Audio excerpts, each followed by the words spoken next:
Hello guys, আমি দেখতে পাচ্ছেন আমরা এই যে আমি পোস্ত চিংড়ি করছি, সেটা খেলে তোমাদের পেট ভরে যাবে।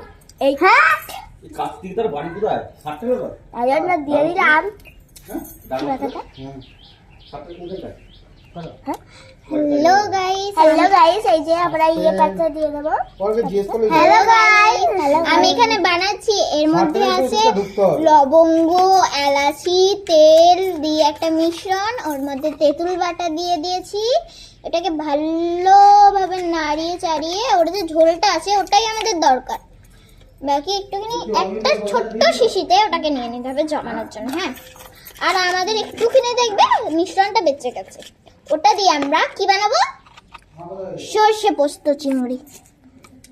আচ্ছা, এটার নাম সর্ষে পোস্ত চিংড়ি না, এটার নাম তেঁতুল পোস্ত চিংড়ি। আমি এই যে এটা সেই একটা মধু ফুল হয় না, ছোট্ট ছোট্ট নিমের মতন একটা পাতা হয় না, ওই পাতাটা আছে এর মধ্যে।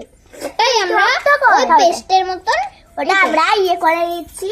এই যে এই তো বুঝতে পারবে। ওটা সুপার না, তোমার চোখ এই দেখো তোমার চোখ, এই না সুপার তোর চোখ। হ্যালো গাইস, তারপরে কি?